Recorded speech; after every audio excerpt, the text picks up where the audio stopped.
hunt. Welcome to the Elk Talk Podcast with Randy Newberg and Corey Jacobson. Presented by the Rocky Mountain Elk Foundation.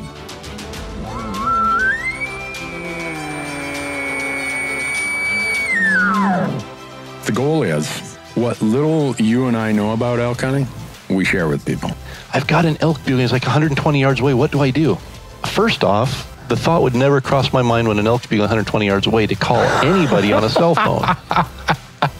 All elk? All the time? Only elk? Only elk. Well, it's us having conversations. So we usually go down some rabbit holes, but If you hunt with Corey Jacobson, you will find the landscape is full of rabbit holes.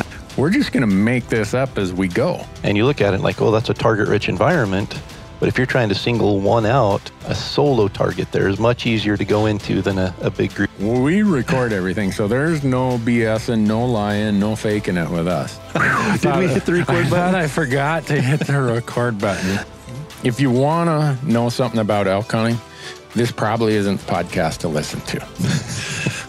Should we give them a list of all the other podcasts where they might learn something?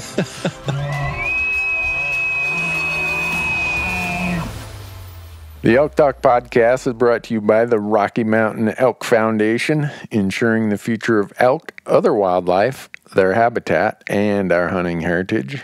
To become a member, go to rmef.org.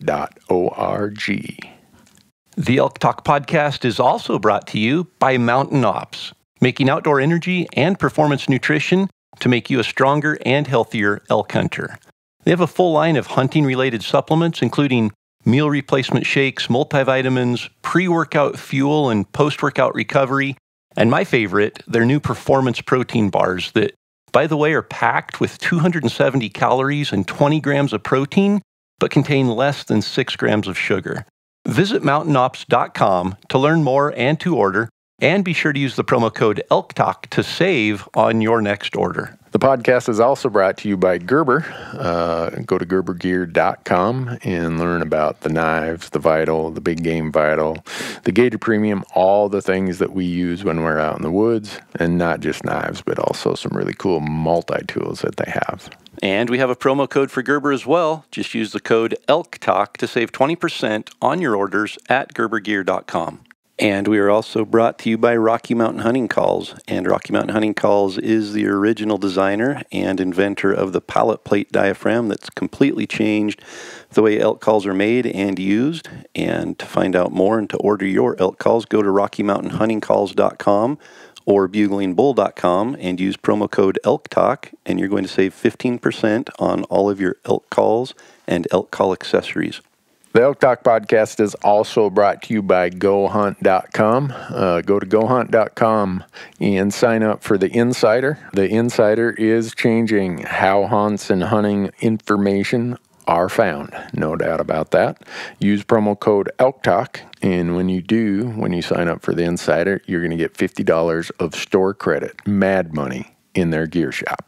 Lastly, the University of Elk Hunting online course is a proud partner of the Elk Talk Podcast. And within the University of Elk Hunting online course, you're going to find nearly 60 chapters organized in 17 modules of elk hunting instruction aimed at making you a more successful elk hunter. From planning and e-scouting to calling strategies and packing, every imaginable elk hunting topic is included in the online course. And regardless of your previous elk hunting experience or success, I'm confident the University of Elk Hunting online course will make you a more confident, more successful elk hunter. Just visit elk101.com and use the promo code ELKTALK to save 20% when you sign up for a membership to the University of Elk Hunting online course. And with that, Corey, we are ready to get into it. Let's jump into it. How are you doing? I am doing good. How are you, Randy? Glad. Oh, man, I spent all day in Helena, Montana yesterday in the halls of our capital. I am just, oh, man, I'm so good today. In the halls of the national capital, or the state capital, I'm guessing. Yeah. You must have been there for legislative issues. Yeah, I was. It wasn't like we charged the Capitol and tried to take over or anything. You know, we showed up unarmed, peaceful, gave our piece, and I don't know. You go there, and you leave there. So all these really serious folks, these amazing volunteer citizens, they take a day off work or a day from their business or their family, and they show up there. Like one guy, Justin, drove all the way from Glasgow, Montana. If you know how far that is, that's a 6-hour drive each way. Wow. He drives that far, and then he gets told, oh, there's so many people opposing this bill, everyone gets 2 minutes. So he drives 12 hours for 2 minutes of testimony. Man. But you go do that, and you hope that you're making a difference. You never know until the final vote. And sometimes the committee vote isn't what is the deciding thing. Sometimes you've made a big enough impression that when it gets to the full floor, they might vote against it. But it's all part of the process. Man. And so when you ask how am I, if you looked at the bags under my eyes and a few more gray hairs, and probably my eyebrows are bushing out like the crazy mad scientist professor you had in your physics class in college or something, that's probably me this morning. But Nice. I've had a cup of coffee, so I'm full of vinegar here. I'm ready to go. So, how are things over in Idaho? How was the basketball world? You were coaching basketball last time I talked to you. Yeah, you guys do good? Turned out good. Yeah, we had a good season. Our JV team got a second place in the district championship, so we made it to the district championship and got second place for the second year in a row. Mm-hmm. So that was a good game. The team we played was undefeated, and we were tied with them with 3.6 seconds left in the game, and they ended up getting a guy open at the top of the key, and he banked in a three-pointer as the buzzer went off, and they won by 3. So a little bit of a heartbreak. And then our varsity team made it to state just the second time in 33 years, and never been in the state championship game, never won a championship, and we defied all odds and made it to the championship game and lost to an incredible team by 7 points. So, yeah. Does the audience know that you were a college basketball player? I'm not sure. That was a long time ago.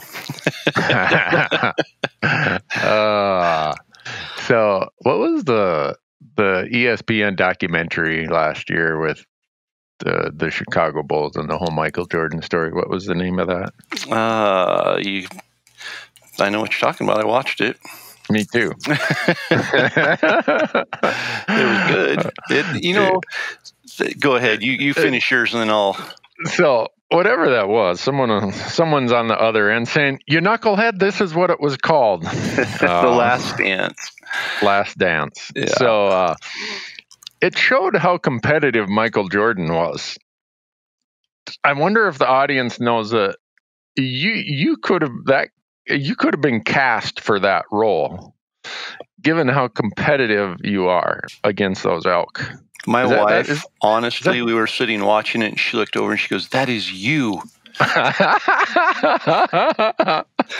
I do, and I talked about it a little in one of the outros in Destination Elk this year, that I just get so intense, and so it's not necessarily, I mean, it is competitive, but it's against the elk, which is different here, but I'm the same. And I mean, elk calling, basketball, anything, I get so competitive and just so, I like to say driven and focused, but yeah, well, after seeing Michael Jordan and the way he treated some of his teammates and stuff, it really made me stop and think, okay, I need to make sure I don't take it to that level. Oh, you don't want Steve Kerr to punch you in the chin? No, I don't want to be walking up the trail and turn around and have Donnie punch me in the chin or anything. If it ever gets to that, I know it's bad. Oh, well, I don't know how that applies to. That's me trying to close the loop of your basketball coaching to elk hunting, since this is the Elk Talk Podcast. But what do you want to talk about today? We got all kinds of emails from the audience. Yeah. And since our last podcast talked about how to be an advocate in the political process, We sure got a lot of emails about that, didn't we? We did. It's amazing how many bills are being presented this year that affect hunting. Yeah. It seems like every state has them. And what did I send you this morning? Yeah, one from Idaho.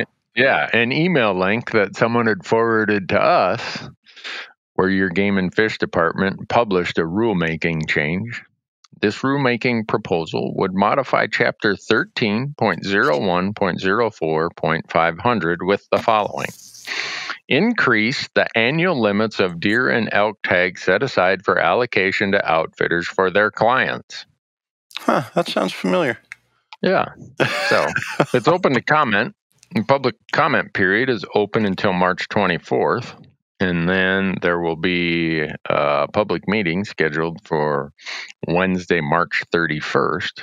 You must sign up to be in that virtual meeting by March 26th. So if you go out to the Idaho Game and Fish website, this is in their About. You click on About, and then where it's in About, you go to something like Rulemaking Process.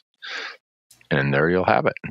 So interesting. They would want it. I would guess that it's not going to be an increase of tags to give to them. It's coming out of somebody's pocket.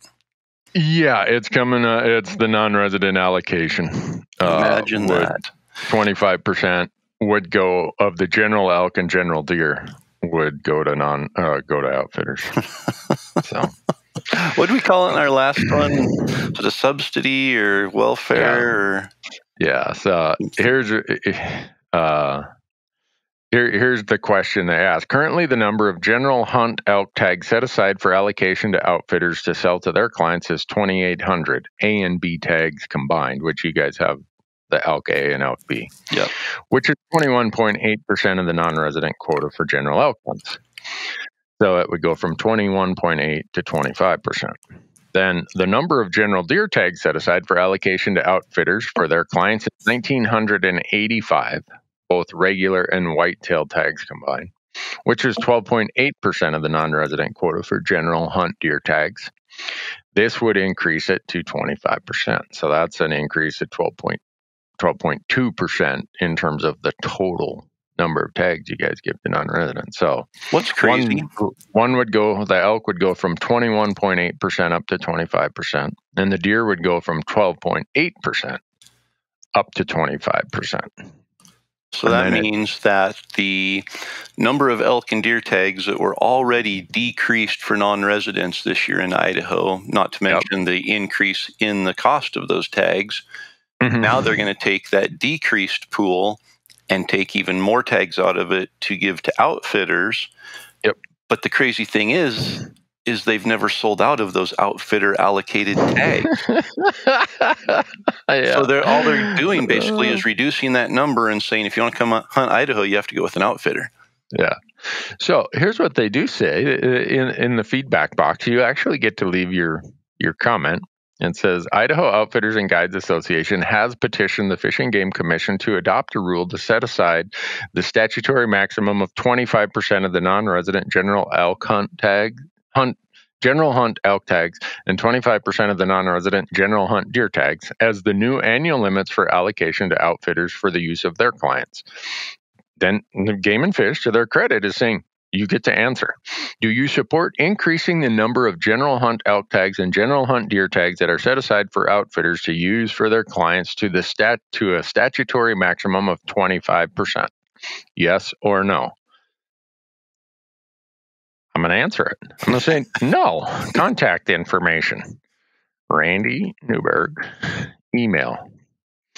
Don't ask, but you got to put it in anyhow. Randy at dairyqueen.com. There you go. At dq.com.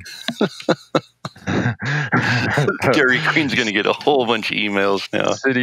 City or town, Bozeman, state, Montana. So that's probably, if it says Montana, that's going to get it put in the round file, the garbage file.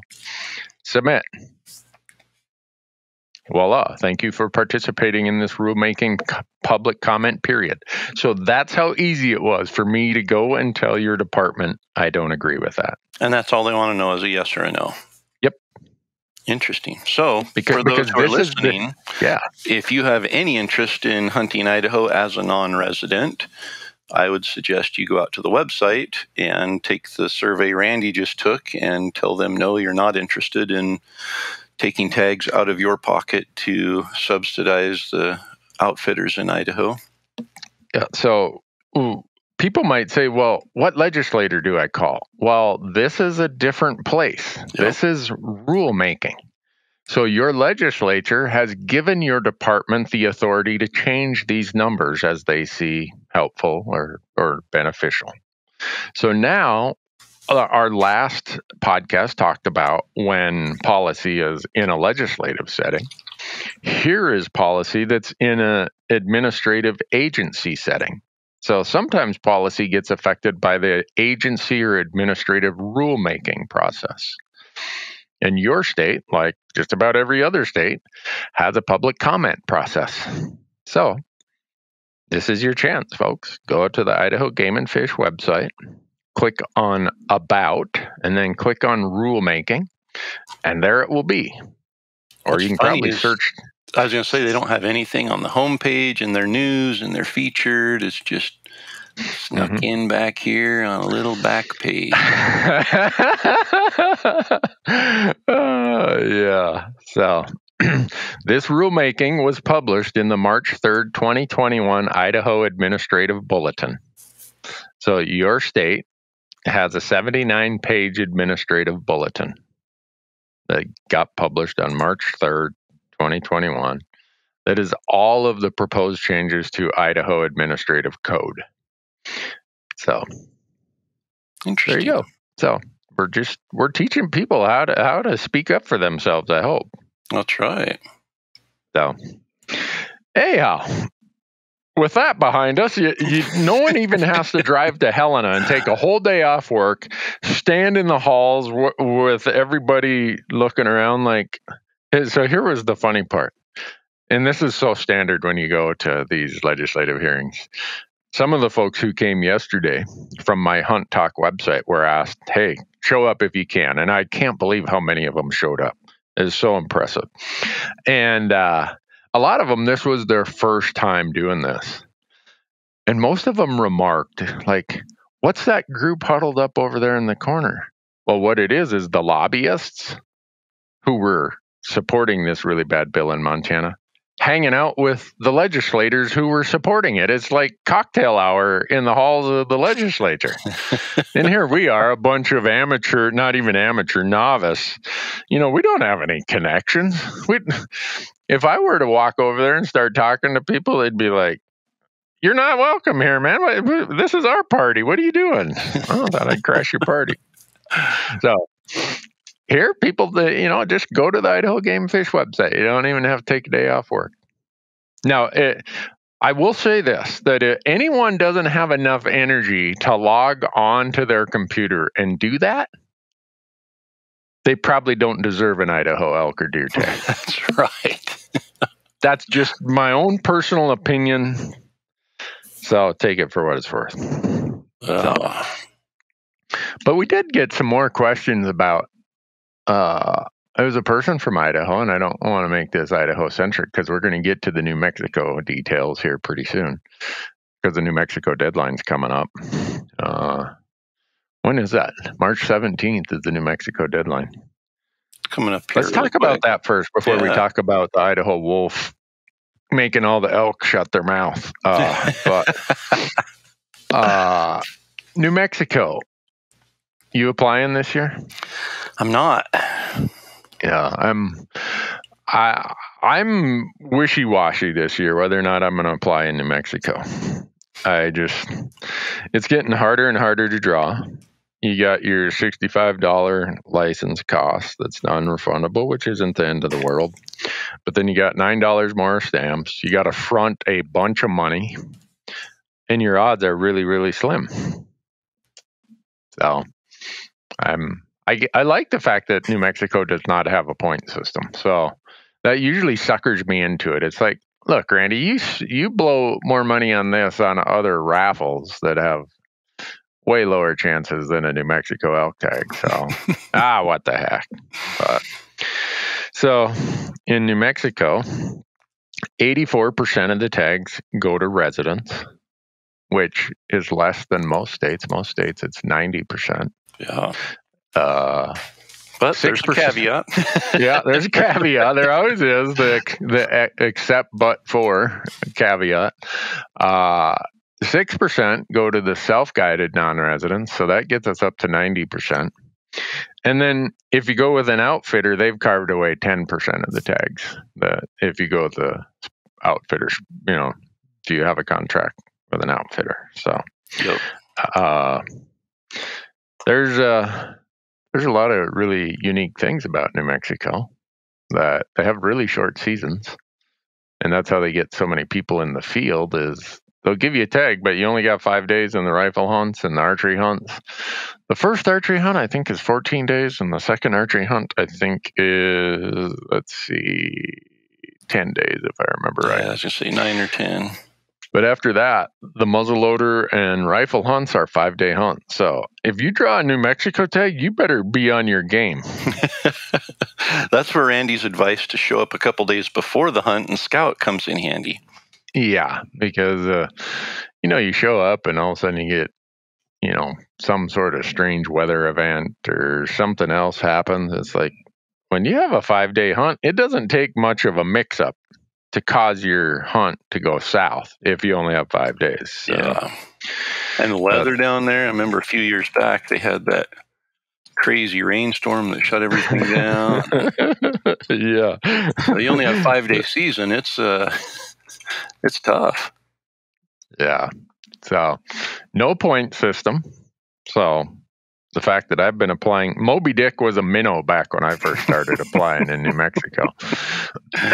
But the person who jumps in this year for the first time has the same odds I do. Yep. So, which quite honestly, I prefer that. And some people are listening saying, "You idiot, Newberg, I want to at least get something for my investment." Well, all you get for your investment is a great big long line that you might be in the back of that long line. So, yep. And by that I refer to point systems. So, what else do we need to tell people? Oh, they give you 3 choices. So, and you can draw any of them, right? First, yeah. When they look at it, I mean, they pull your name and they look at your first choice. And if it's no tags, they immediately go to your second choice. If there's no tags, they go to your third choice. So, yep. Choose wisely. Yes. So the strategy to that, swing for the fences for your first choice. Maybe even swing for the fences in your second choice. But if you want to have a higher likelihood of going elk hunting in New Mexico, make your third choice something a little more reasonable. Yeah. But I'm not going to go into all the gory details because a podcast can't do justice to it compared to what the Go Hunt strategy articles and all that stuff Brady and Trail do. So we gave them a deadline. Right here, I'm reading it. March 17th. What is that? That's a week from today. Yeah. Whew. Uh-oh. We better get this edited and published, Corey. We should just stop it right now and send it to Joe. Well, that's when we were off mic one time, Corey's like, well, maybe we should just tell them it's somewhere in this range of dates. And, if the podcast gets published after that, well, we tried. Yep.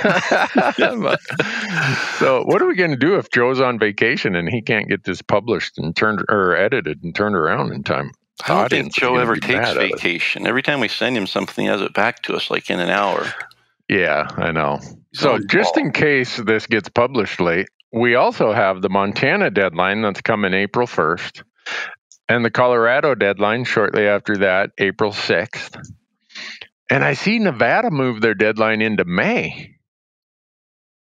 Early May. So when's Oregon's deadline? It's later. May 15th or something? It's usually right on the 15th. So as long as it's not on a weekend, I'm just going to look here and see what. It is a Saturday, so maybe they moved it to the 17th. Okay. So... But it's a little later, and then Idaho's always June 5th. Yeah. But if you want all the details on this, just go to gohunt.com, sign up for their insider, use promo code Elk Talk, and they'll give you a $50 gift card for their gear shop. That's a quicker way. Well, I don't want to say quicker because most people who sign up will now lose about 20 hours of productivity nerding out It's so on bad. the website at Go Hunt. So And you talk about rabbit holes. I go in there to look up one tag, one draw odd, and pretty soon I've got my entire next 10 years planned out. Well, not pretty soon. It's 3 days later. Yeah, I know. It's kind of a two-edged sword, right? It's very helpful, but it sure is a hit to my productivity some days. Anyhow, New Mexico, the 17th of March. Don't miss that. And get yourself ready for Montana and for Colorado. And those of you wondering, know that all the crazy Montana legislation you've been hearing about, none of that affects the 2021 draws. If any of it passes, it'll go into effect in 2022. So still the same for 2021. But now we can go to the question we got. Someone said that they hunt in Idaho, and they had a question of how do you get elk to respond in these units that have so many wolves? And I thought, there's nobody I know better to answer that question than Corey Jacobson. Man, he lives in Idaho. Yeah, he lives in Idaho. He hunts wolves. He hunts elk. He's the man. This question was built for Corey Jacobson. Yeah, we just, I mean, the elk bugle so good here. We just get out and slam the truck door and they start bugling. Yeah, right. Anybody ever compares elk hunting to turkey hunting? That's the first thing I say is I've never slammed a door and had an elk answer it. I've had turkeys answer a slamming door, but never an elk. I'm going to remember that the next time someone tries to say, oh, turkey hunting is just like elk hunting. I don't know because I'm not a turkey hunter. I've shot 2 in my life, which is a testament to the fact that every population has at least 2 animals that are mentally challenged. So that's all that proves. So, I'll make a long story out of all of this, but actually I just went and picked up a trail camera yesterday that was on a dead bull elk that the wolves had killed, and I had put a trail camera on it, and it was amazing the amount of wildlife that come to a dead elk. Really? Yeah. I got pictures of obviously magpies and ravens. I got pictures of golden eagles. I got pictures of a white snowshoe hare. What's a snowshoe hare doing? Was he saying, "Hey, if you get this thing plucked clean, I'll be the next sacrificial animal"? I was like, if you knew how many predators were sitting right here, but he came hopping through. There were 2 fishers. Oh wow! Yeah, that were there. It was pretty awesome listening to them because I have video with audio, and they were growling and chomping on bones and everything. There were foxes. There were wolves, which the pack we've been chasing, and I'm trying my darndest to keep on them. But this elk, we put the trail camera on it on January 15th, and they came in for about 3 weeks, but hadn't been back since. But one of them is the black wolf that I've really been wanting to catch up to. So it was a 3-week period between when they showed up again? No, they came in for a few days. They had, the elk still had quite a bit of meat and chompings on it. And so they came in for the next 3 days after we set the trail camera. And then they just came through and basically checked on it one more time about 3 weeks later. 2.5 weeks later. Yeah. But the real prize, and this was the first time I've captured it on trail camera, I had a wolverine. No way. Yeah. Oh man, that's like a 400-inch bull elk to get a wolverine on a trail camera. It's like getting a unicorn on a trail camera. And the folks in Alaska and northern Canada are going to be like, yeah, I see those all the time. Yeah. We feed them on our porch. Yeah, not here. For where we are, and my wife actually was cross-country skiing. Gosh, when was it? first of the year, somewhere in there, and took pictures of these tracks and brought them back. And I was like, that has to be a wolverine. And but I'd never seen wolverine tracks in that area. I'd never obviously seen a wolverine, but I think it might have been wolverine tracks she saw because there was a wolverine. Mm-hmm. Wow. So here's what I'd ask you to do with that footage. Give it to your game and fish agency, because right now a lot of folks are trying to get the wolverine in the lower 48 listed as an endangered species. So as many of them as we can show exist, better off we are. Yeah, for sure.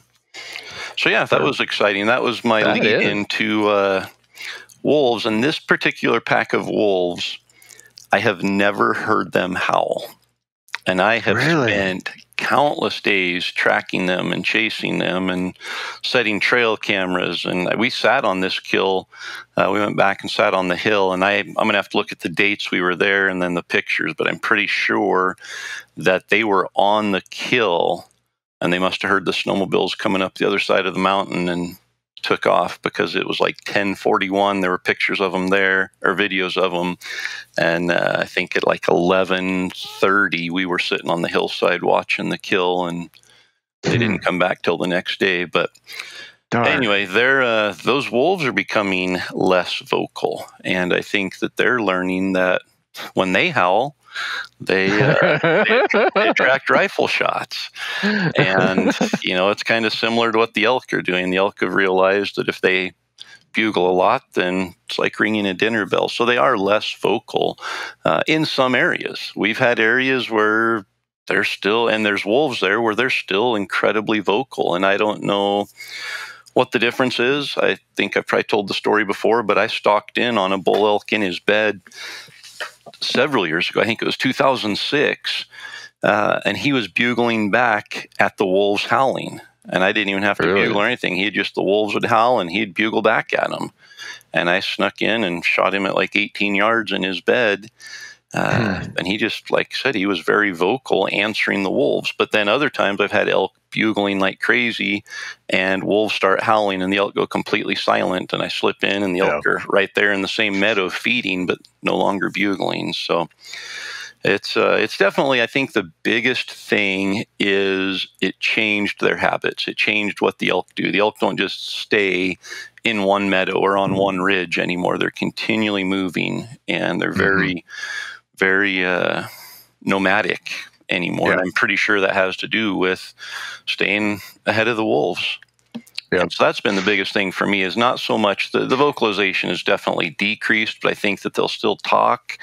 But now it's way harder to find them. And when you find them one day and go back the next day and it's silent in there, it's not necessarily because they aren't bugling. It's probably because they've moved a long ways. Yeah. Well, we have elk and wolves here in Montana also, like they do in Wyoming, like they are getting in Colorado through natural migration, but also if they ever get around to that ridiculous introduction bill they passed. But I think that this is completely anecdotal, just my own observation and experience. I'd say it's very much what you've said. The elk are still there. They're still doing their thing, but they do it differently. They use the landscape differently. And I've just had to change some of my hunting location and some of my hunting style to adjust for that. Yep. Yeah, and when it comes to calling, you aren't going to probably walk out on the edge of a road and cast a bugle out and a mile and a half away, have an elk answer it. You have to get closer to them to get them to respond initially. You have to get closer to them to keep them responding and make them interested. I think in that way it's definitely changed the elk calling. But again, and there's just so many factors, hunting pressure, the weather, the smoke, all these different things that can contribute to elk not talking. And wolves are definitely a part of that. But I still think that, they'll still talk. Wolves haven't made them evolve into nocturnal silent animals yet. Well, that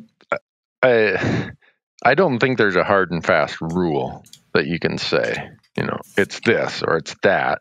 It's, it's somewhat dependent upon the elk densities, the wolf densities,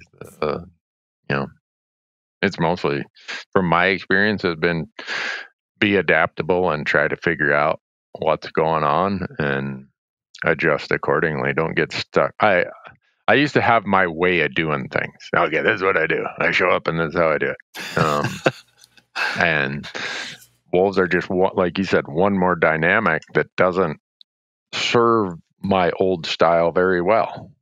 I mean, if I showed up and said, this is how I do it, and the weather wasn't conducive to that, guess what? I was messed up. Yep. Now, add wolves as one more variable is just one more reason why I can't be stuck in my ways of saying, this is how I do it. If they aren't here, well, heck with them. I thought as you got older, you got more stuck in your ways.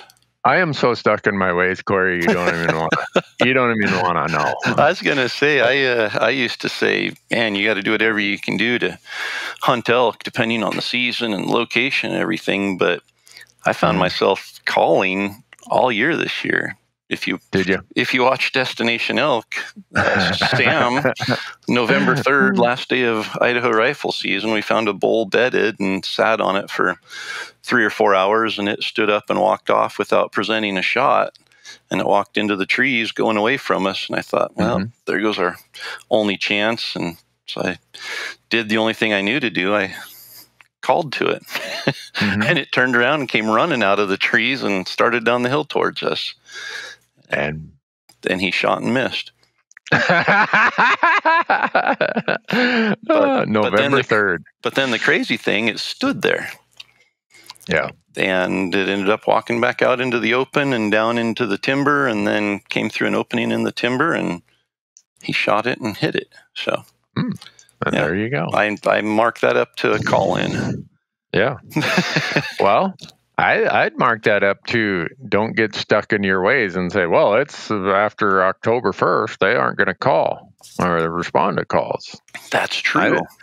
I was being versatile. I was being versatile there. Adaptable, versatile. Yeah. So, did you say adversatile? No, I said versatile. Versatile. Adaptable, adversible. I've been told I was adverse before. Incorrigible. But I think that's a really good lesson to be learned is don't think that every elk is the same and that every situation is the same.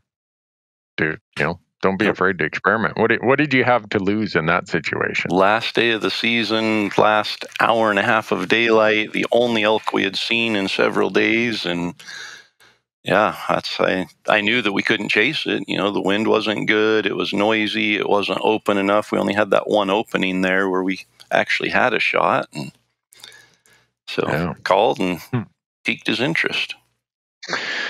Well, that kind of leads to the next question we got.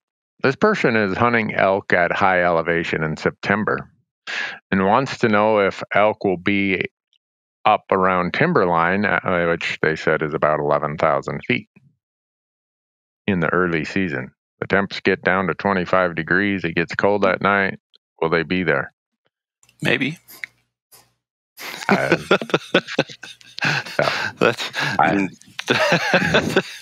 wish I had a formula for where the elk were going to be.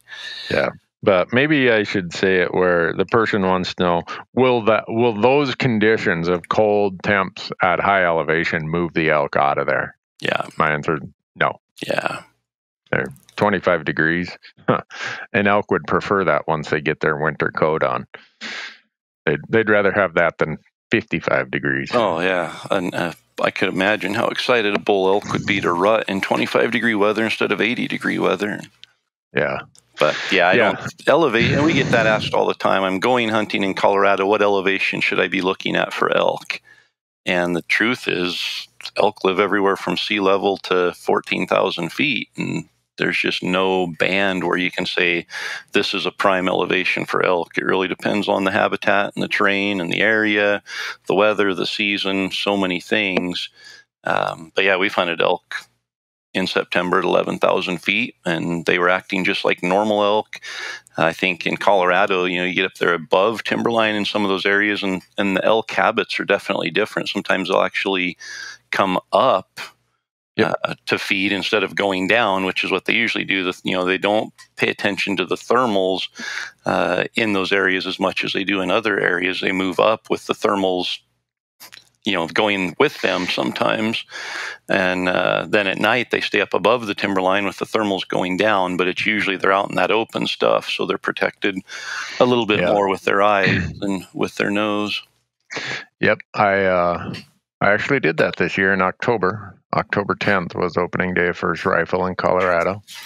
I had the tag, and I looked at it, and I like to hunt anything that's an edge, whether it's an edge of a burn, edge of a clear cut, edge of a change of vegetation types. Well, tree line, if you think about it, is an edge. Totally. And so what were the elk doing? Exactly what you said. In the day, they're bedded down in the timber. Tree line here was 11,500 to 12,000 feet. Man. So we were camped at about 11. And the number of elk at night that were coming up out of tree line and feeding between 11,500 and 12,500 was crazy. But you think about it, that's an edge. And it was a warmer fall, so there wasn't a ton of snow. So all that grass stuff, all that forage that was above tree line was still available to them. It wasn't under snow. And so went up there. You'd be so proud of me. The first call I made was just a cow call through my bugle tube, and a bull tried to run us over. I'm like, let's get out of here. Let's get, because it was a scouting day. Yeah. It was the day before season. I'm like, let's get out of here before he smells us. So we're trying to get away from him. Well, the next morning was opening day, and there was a bull leaving. A group of cows came off that high country, headed down into the deadfall, all the beetle kill. And about 20 minutes later, I look way over where they were. They were 2 ridges away. Here comes a bull just bugling his brains out, going down the same trail, doing what you said. Had been up all night, feeding up high, and was following his cows down into the timber. And he got shot by me. I was going to say, I bet I know who the shooter was. Yeah. The funny part was they give away a lot of tags. It's a limited entry hunt, but there's a lot of tags in this unit. We didn't see another hunter. I'm like, where? Well, we did lower. We saw a lot of hunters down in the timber. And I'm like, why aren't people up here hunting this edge country? Because, I mean, maybe they all filled their tags with great big bulls. I don't know. Maybe I'm the one who's stupid to take llamas 7 miles back in there. But it was so classic. It was just almost, if you flatten this landscape out and just ignore the fact that the timber line is 11,500 and below that is, dark timber, and above that's open ground. If you just flattened it out and said, all right, if this was level ground, where would I hunt? I'd hunt this edge. And that's what we did. And so to that person's question, do elk live up that high? Yeah. I mean, nighttime temperatures for us were getting down in the, like 18, 19 degrees, which I think for that high elevation was probably pretty mild still. And they were there. I'm waiting to build 2 points again so I can go back and do it. It was almost not fair. I mean, I can't say there I was going to be bugling on that hunt, but they were this time. And it definitely is a big advantage to have a rifle in your hand when the elk are bugling. Oh, it almost seems like cheating in a good way. I did turn to the camera just before, because we could hear him coming through the timber. And we set up across this little opening. And I said, look, he's going to come to this opening and he's going to look. He's not going to cross this big opening unless he sees an elk. And the opening's about 80, 90, 100 yards across, depending on how, what part of the opening you're at.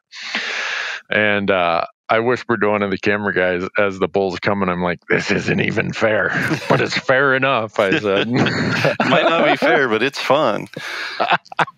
But it was weird. He stuck his head outside the trees, just like he's looking out. You know how a dog driving down the window has his head sticking out the window? Yeah. That's what this guy did.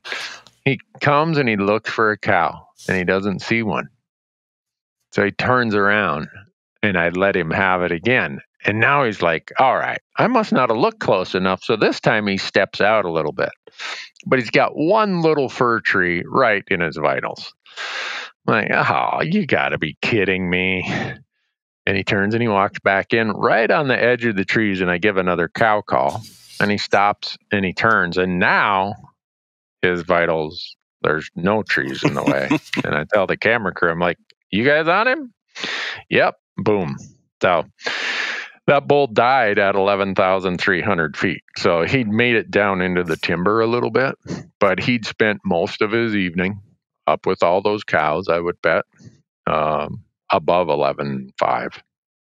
So hopefully that answers a person's question. Yeah, no, I would be hesitant to ever say this is an elevation where elk will be or won't be, because it seems like anytime I've thought that, I've been proven wrong. Yeah. And yeah, this is Colorado. Some of the peaks, in that unit, there's quite a few 14,000 foot peaks. Yeah. So, but if you look at how the edges go, you got the edge of the timber that converge to like almost a tundra grass type habitat. And then you get above that, and it's mostly rock and ice. Once you get above, 12.5, it looked like it was just rock and no vegetation. So they're not going to be up in the rock piles that time of year because there's nothing to eat. Yep. So no, I think you hit it right on. Just that edge of a clear cut, edge of a burn, just that transition from a bedding area to a feeding area. Any of those fringes that you talk about are excellent places to find elk. Yeah. So in your University of Elk hunting course, you talk about burns or edges, I mean? Because you and I have talked about possibly adding some modules that really get into that in more detail. Some of the detail, or some videos. And so we mention it, but we don't talk detail about it. I think, add that to the list. I think did I just volunteer for something? I was going to say, you just created yourself more work. I even got myself out of it by saying, you talk about hunting the fringes, so that's your topic. All right, I'm putting down a note. University of Elk Hunting, Randy. Video, edges. What is an edge? All right, I got it written down here, Corey. Perfect. So, if people go out to the course, didn't you say that for the podcast, you give them some sort of promo code thing, some discount? Yeah, promo code Elk Talk. That's when you want to use. Yep. So they get save them $20. $20, which in percentage terms is 20%. Yeah.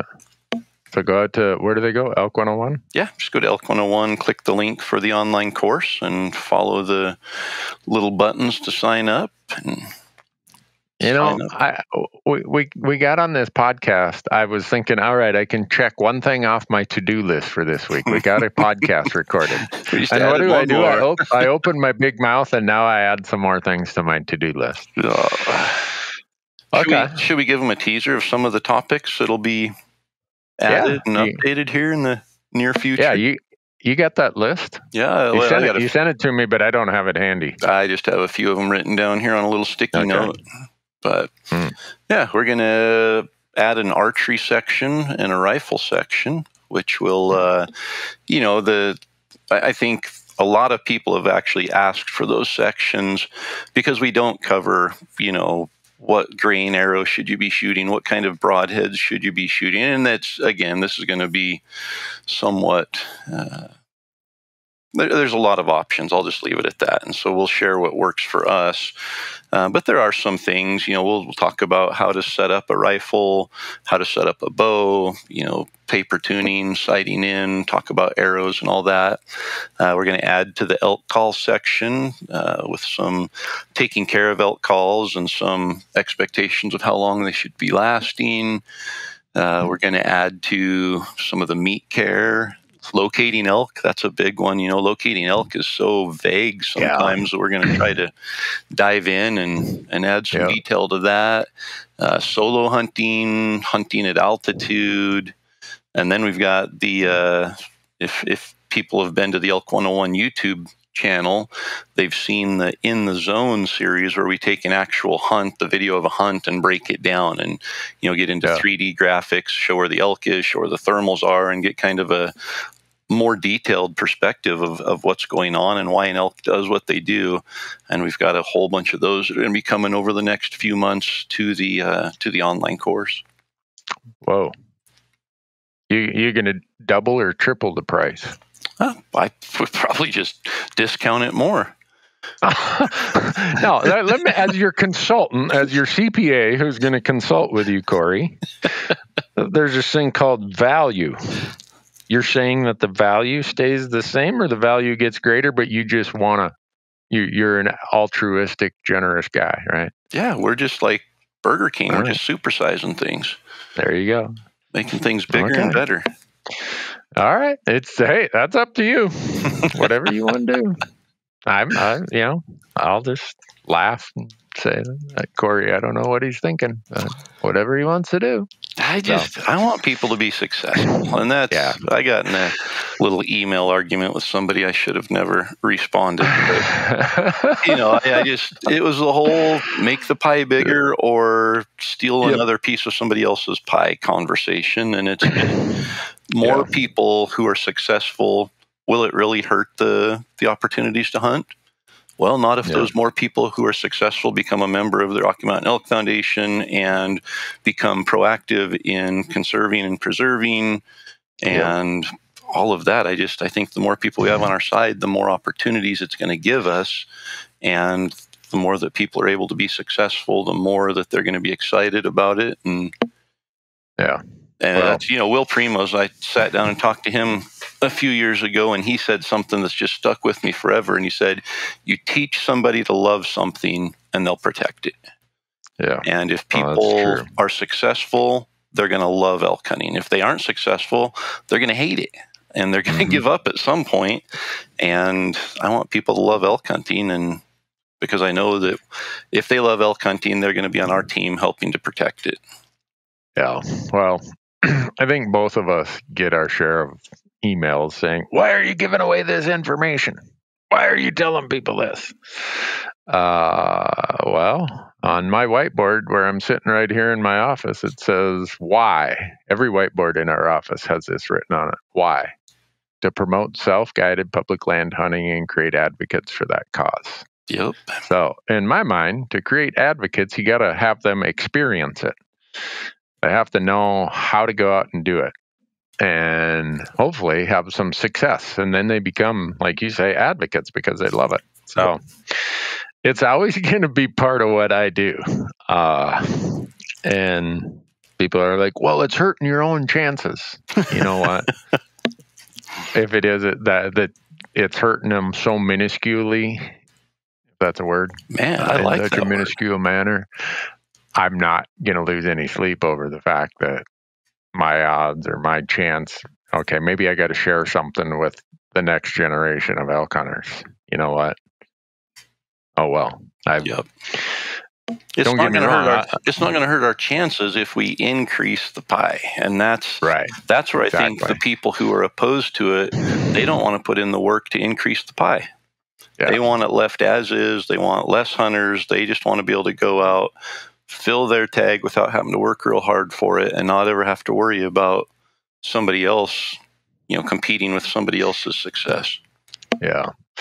Have I ever went into the scarcity thinker versus abundance thinker on this podcast? I have. Okay. No, all right. It's the whole pie. Piece of the pie. Yep. Yeah. So, anyhow, you're going to be adding a lot. How many of those are you putting on my list? Because I'm a good friend, Corey. And when I said, I'll do anything that you think is helpful, Corey. That was your biggest mistake. When you said, I would love to help contribute some more content to the University of Elk Hunting online course, the wheels started spinning. And I said, let me get my list put together. Yeah, I've got some things that Randy is knowledgeable on, and I'd love to have him share that knowledge. Do you need any like tax seminars or anything like that? You know, I could do tax planning for elk hunters or something. But now that that's a rabbit hole we're not going down. You know how many emails I get from people because they know I'm a CPA? Asking for tax advice? Well, a specific tax advice that is like this. How do I deduct my hunting costs? Well, you can deduct anything you want. You can deduct your dog food if you want to. Deducting it and defending it are two different things. So, it's funny how much tax advice I get asked for. And I always tell people it's worth what you paid for it. So, yep. Speaking of dog food, though, I mean, I'm training my new puppy to pick up shed antlers.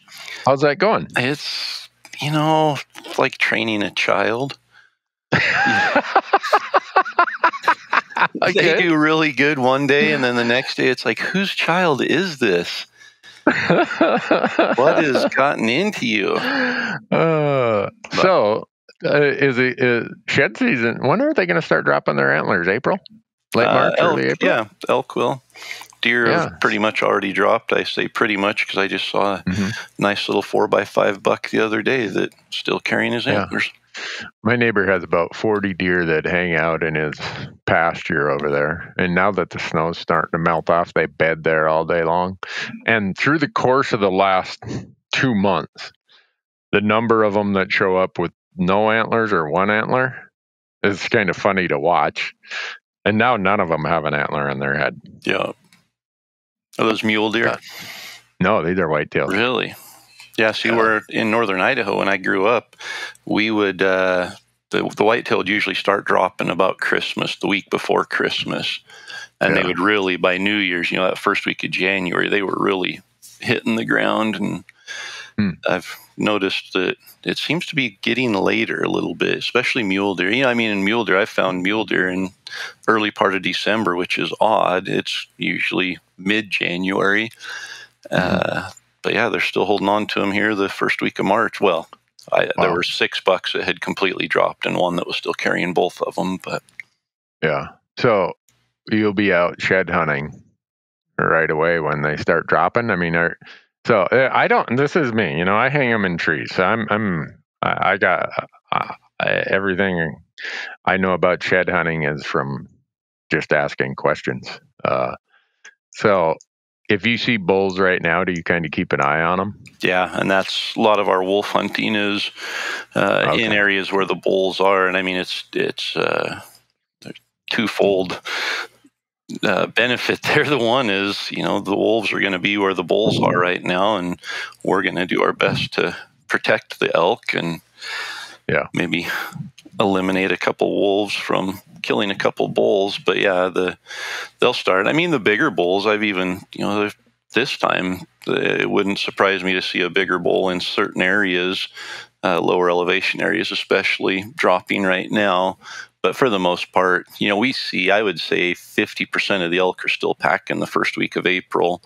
And then I'd say a good 10 to 15% drop their antlers each week from there. And the younger ones seem to be the last ones to drop. And it's usually, oh, really? Yeah, later. You'll see spikes sometimes clear into middle of May still packing antlers.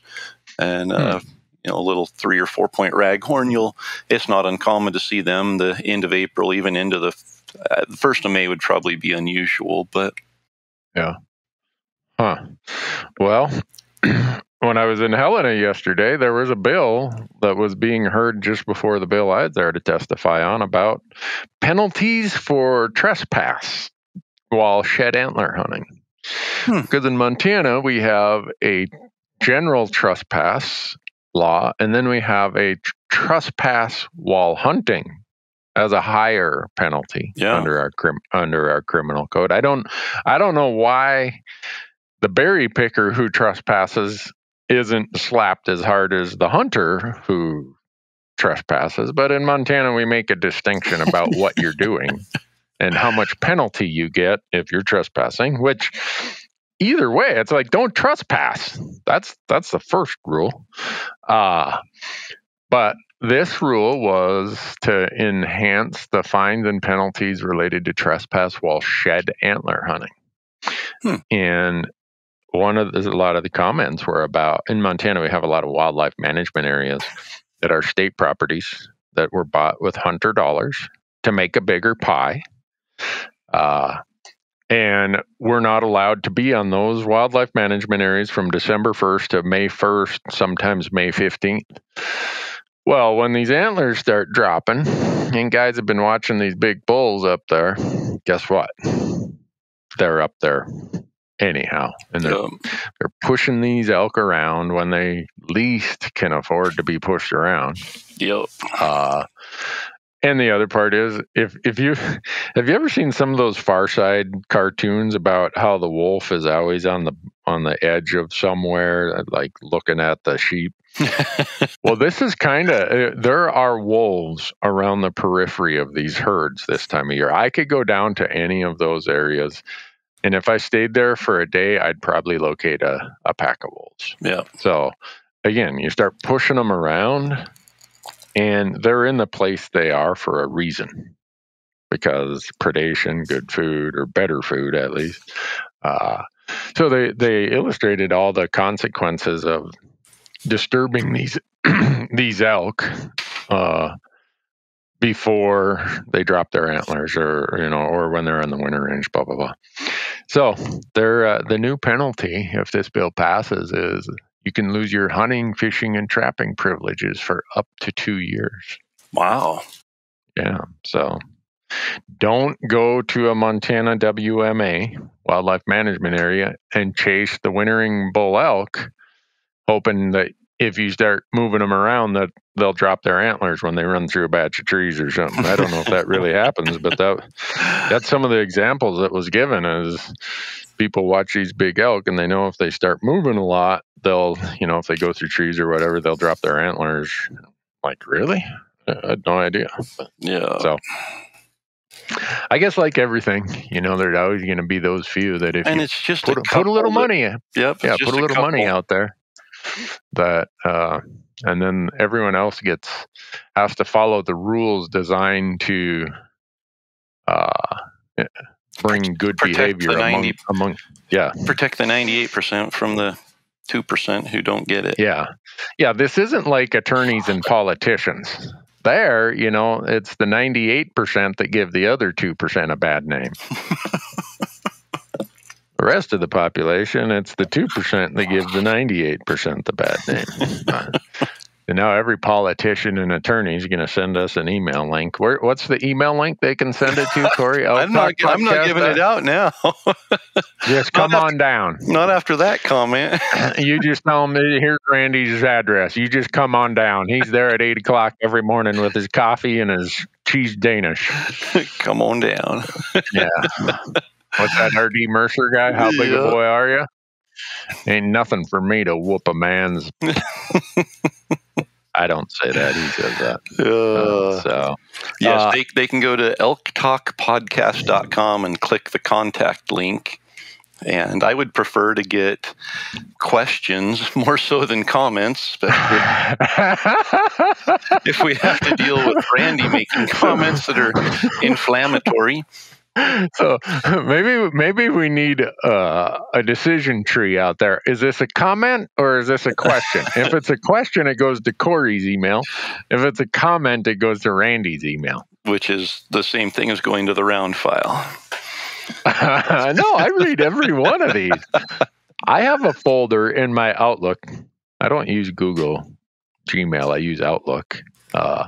And over here, I have drafts, archives, sent, deleted items, Elk Talk Podcast. I have so many emails in the Elk Talk podcast folder. It's crazy. But whenever we schedule a podcast, I pull that folder out and start reading them again. And it's very helpful. I appreciate that people do that because it's really what drives our content. I mean, I don't know how. I mean, you and I come up with some of our own ideas, but when we're reading these, it's pretty much an analysis of what's on people's minds, and that's how we find out. Yep. So we could talk about what we want to talk about, but that would get boring really quickly for most people. It gets so boring. Yeah. Has your credit... Oh, wait a second. You told me you didn't apply in Arizona this year. No, I just bought a point. Okay. So your credit card is not going to get hit with the tag fee. Nope. Is it? It's okay. Arizona's having troubles this year, aren't they? Yeah. Man, it's... I'm sure everybody... What's that? How hard can this really be? We gave away $25,000 in gear during Destination Elk, and we had the prizes drawn in a matter of minutes. Mm-hmm. So that just doesn't make sense. Yeah. So it's... Yeah. I could tell them what I would charge to let me do it for them. Yeah? Yeah. I'd be willing to do it for an elk tag every year. You do it for free? Yeah, for an elk tag. Oh, well, there you go. I'd use my Excel spreadsheet. I'd put everybody's name in there. It would be completely random. Yeah. Except for mine. Here's the situation is a lot of people by now expect that they're going to have their Arizona draw results. And we got New Mexico a week from now, and so they're thinking, well, if I drew in Arizona, I don't want to apply in New Mexico. So this could be the year where they don't find out either way. And so they're going to have to say, guess I'm fronting my money to New Mexico anyhow. Do you think like states like Arizona and New Mexico are in collusion here and in cahoots? Hey, just don't publish your draw results so we can get most of those people to apply that wouldn't apply if they drew and get their $65. And then I bet it's within a day. The day after New Mexico closes, Arizona will announce. Probably. Even though normally it's the last Friday in February that Arizona, you start seeing credit cards get hit. Yeah. And this year, as bad as the drought is down there, if they don't hit my credit card, I'm not going to lose any sleep. And it's just, they're going to need some moisture, or it might not be the best year Arizona's had. It might be, in fact, it might be one of the lower quality years in a long time. So, but if anybody's credit card's been hit in Arizona, I'd like to know how you get on that list, because mine hasn't. So, but you ever hunt Washington? I get so much hate about that. I don't even make much of a mention of Washington in the online course, and I have never hunted Washington, but I will hunt Washington someday. Okay. But people always are like, why the hate for Washington? I don't hate Washington. I just think that there's 9 better choices. And yeah. So if you do, let me give you a little insider tip here. Well, it's not an insider tip. All you got to do is Google rmef.org access, and this will pop up. But Gifford Pinchot National Forest, Gifford Pinchot was the first chief ever appointed by Theodore Roosevelt to run the Forest Service. So they named a forest after him down by Mount St. Helens in southwest Washington. RMEF has been working with a company called Pacific Corp, and they're an electric utility company. They own a lot of land in a lot of places. Actually, where I've hunted in Wyoming, they own a bunch of wind farm land there. But anyhow, they entered into an agreement, And RMEF just completed this final portion of it, and they bought 640 acres. So they did some in 2010, 2012, 2017, and then they did this other one. And in that process, it opens up access to 5,652 acres. Wow. So how's that, huh? That's pretty cool. We were actually just talking, I forget. I was talking to Shannon from Angry Spike here just last week, and we were talking about Washington because he lives over in Washington, and he was saying the foot rot over there is just so bad that a lot of those coastal areas, it's getting bad. I mean, it's been bad. It's getting worse. So and one of the things about this, Pacific Corp has entered into this program, and also as part of this deal with Washington, what do they call themselves? Not Game and Fish, Washington Department of Fish and Wildlife.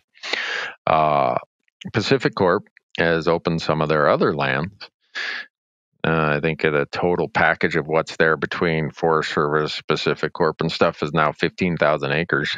But because of concerns over weeds, fires, other stuff, Pacific Corp says we'll open our land, but it's non-motorized access. And I know some people are like, well, if I can't drive there, what good does it do me? Well, in this case, it's enough incentive to allow a big landowner to say, hey, if you aren't going to be tearing up our roads and you're not going to be spreading noxious weeds, and lower likelihood that you're going to be, increasing the risk of fire, that's what good it does us. It gives us access to places that otherwise wouldn't be able to go. This group trusts RMEF and Washington Fish and Wildlife enough to say, hey, we'll do this. And even if you don't hunt it, think about it from your own selfish aspect. That's a place for other hunters to go that hopefully relieves the pressure in the place you hunt to some small portion. So. Yeah. No, I actually look for places you can't take motorized vehicles if I'm thinking about hunting. So that's great. So it's stuff like that this is my own personal. If I have a criticism of RMEF and they hear it from me all the time, you need to tell people you're doing this stuff. They're like, well, then people think we're just bragging, or people think we're doing it just for marketing, or blah, blah, blah. I'm like, all right, I'm going to tell them you're doing it. So there, I just told people they're doing it. So doesn't matter where you live in elk country, the odds are there's the footprint of the Rocky Mountain Elk Foundation somewhere in your backyard. Yeah, or maybe not even in elk country. Right. It's going to be future elk country. Yeah. So go to rmef.org, sign up, be a member. And we did that big promo last year where we fronted the money. I was going to say, I still remember that. Yeah. I remember writing that check. But if you want to, folks, they do have a sportsman's membership level of $100, which that's my plea, is that you become a sportsman's level member. With that extra money you donate goes to the access program. So you know that you're doing more for access. And I don't know if they're still doing it. I think they are. Gerber, there's the Randy Newberg elk hunting knife. I think you get one of those Randy Newberg series knives if you go to the sportsman's level. I don't know if they're still doing that or not. Hold on. Are you serious? You didn't get one? No. Oh, sorry. No, fortunately, you sent me one, but... sorry, not sorry. Where do I shop? So, Get I don't know what to tell you. Join. Is that what you do? You go to the website and you say join? Yeah. Okay, join. You get a gift card if you become an annual member. Yeah, look at that. $100 annual sportsman membership. You get in on their exclusive club discounts, or a bunch of their partners give you discounts. It's like an affinity group. You get Bugle magazine. You know that your money is going to access, and you get the Randy Newberg exchange blade system knife from Gerber. That's a $60 value. I know. Yeah. So you can pay $60 for that. I know. I forgot to send you the invoice is what I forgot to do. I'm indebted to you now. Oh, if I get any kinder, Corey, I'll die of enlargement of the heart, probably. It is a great knife. So one last thing I want to touch on before we leave, and the question came from Oregon, but it could apply to anywhere. And this goes to my thought of keeping the pie bigger. This person says, hey, because of hunting pressure, Oregon is going to make a lot of its Rocky Mountain elk units limited entry draw. Do you think people understand how much pressure that's going to place on the Roosevelt elk population that is going to stay over-the-counter archery? So it sounds like Oregon's going to make a lot of the units that were over-the-counter archery elk for Rocky Mountain elk, going to make most of those limited entry draw. And this person is saying that's going to push so much pressure over to the Roosevelt population that is going to stay over the counter. It very likely could. I don't know what the answer is. And that's why for me, like in my home state of Montana, in your state of Idaho, most of our units are general units. Not all, but most. And I want to keep those as general units as much as I can, whether that's managing motorized travel, whether it's managing season dates, whether it's whatever. Because every time you take a unit that was a general unit and you make it a limited entry unit, that doesn't happen in a vacuum. That displaces the hunters that were there as a general unit and puts them somewhere else. So it's like throwing a rock in a pond. The ripple effect is going to affect other places. So I don't know. I haven't heard. Is there a bill that's being proposed or that's passed to? I think it was their agency through their administrative rule process last summer. They were discussing it. And I don't know if they came to a final conclusion. I should know that before throwing it out here.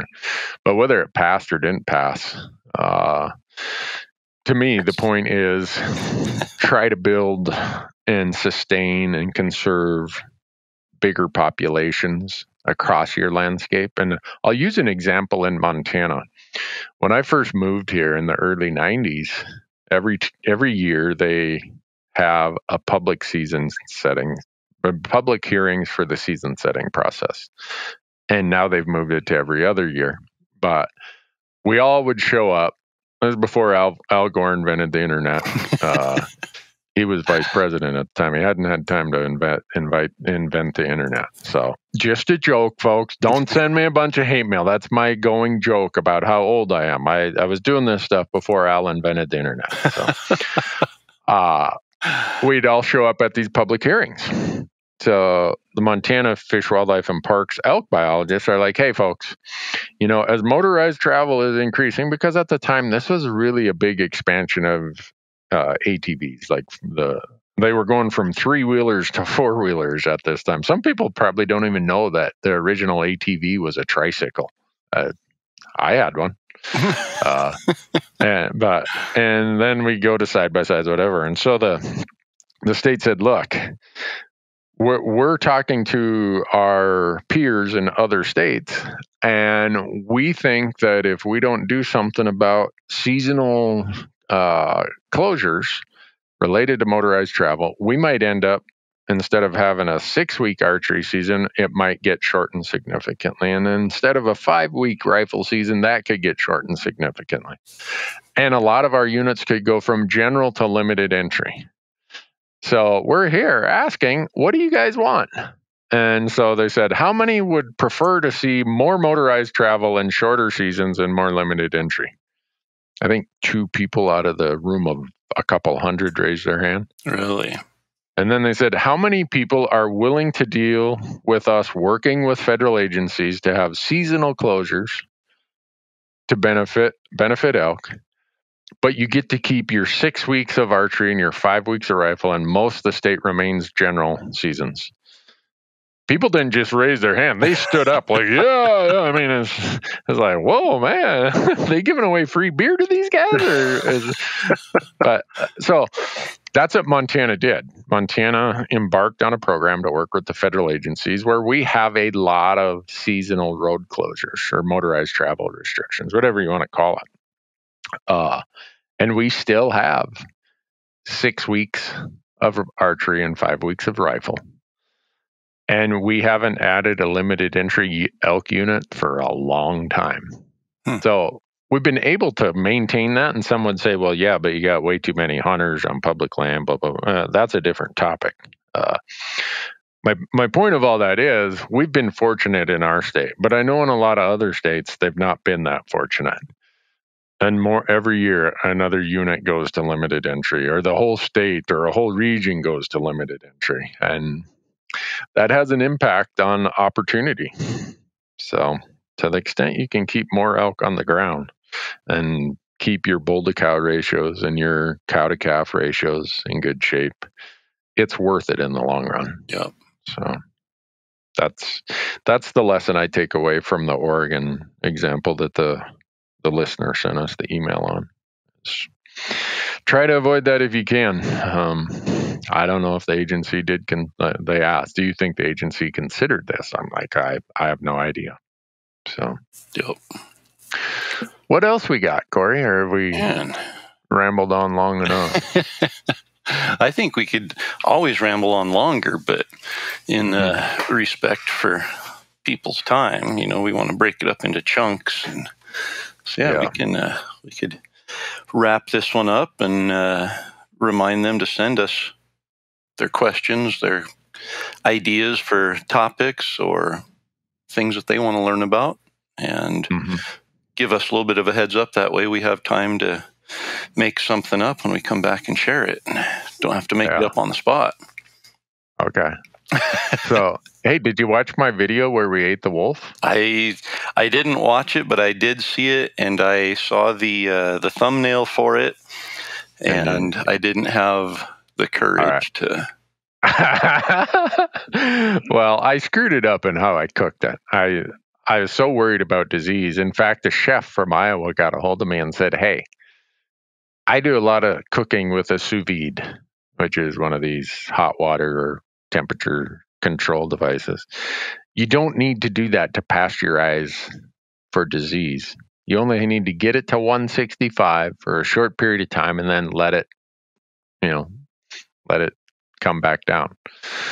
I didn't know that. I left it at 170 for 4 hours.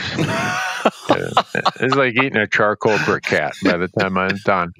But here we are a month later, no one's walking around with trichinosis or echinosis or whatever those other osises are. And flavor-wise, it was pretty mild. It was way more flavorful than any spring bear I've ever eaten. Really? Which that's a pretty low bar to clear, I know.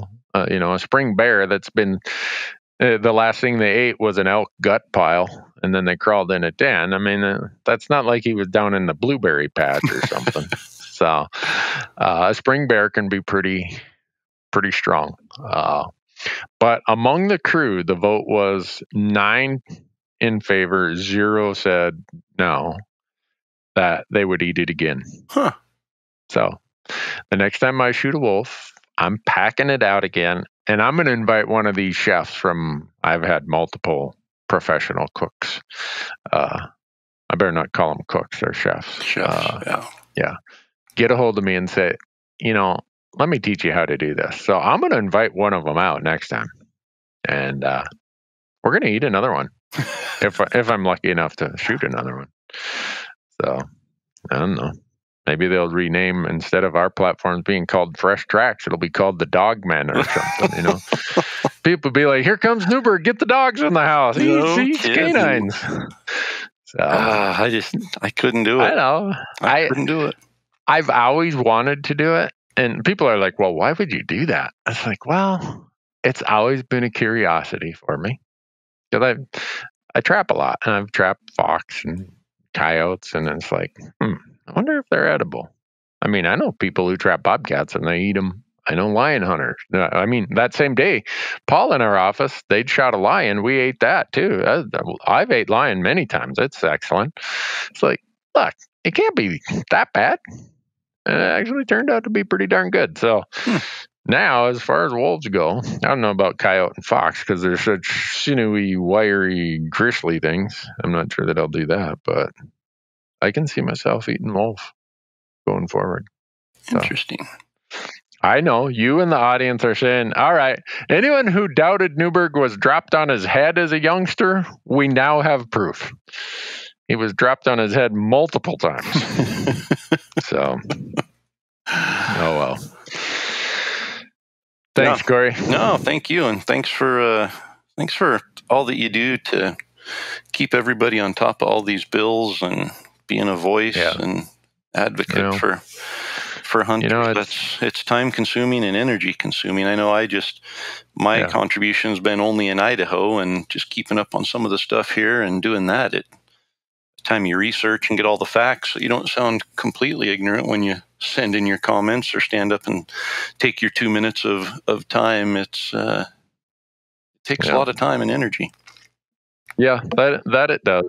And I apologize that we might have to dwell on it more than I'd like, but I feel it's important. And I was the beneficiary that when I moved to Montana 30 years ago, my first legislative session was 1993. So what's that, 28 years ago? Oh my gosh. No wonder everyone when I show up there looks at me like, hey, you need a cane? You need a walker? Can we get a wheelchair for this guy? He's been coming up here forever. But those people took the time and took me aside to show me the importance of it and show me how you can do it and just taught me so much.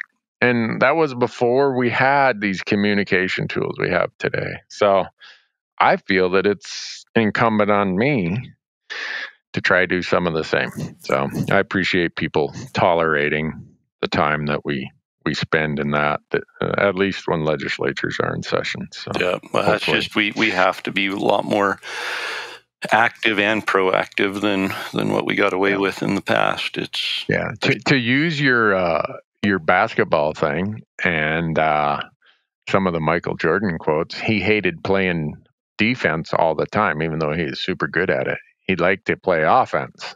Well, I'm trying to figure out how we can start playing a little more offense instead of always playing defense, because defense is a lot of work and takes a lot of energy.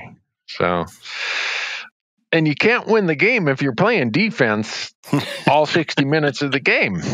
At some point, the other team's going to score, and if you aren't looking to be on the offense, then yeah, you can end up losing. When I have my plan finalized of how we're going to play a little offense, I'll let you know. Excellent. You're going to start a website and put all of the proposed bills out there. And yeah, we got that email, didn't we? Someone's like, Randy should just do this. It's like, oh, I know I probably should, but I got another life. I got to, I can't live 4 lives at the same time. So. But anyhow, folks, thanks for being here. Corey, have a great day. You too. We'll catch you on the next one.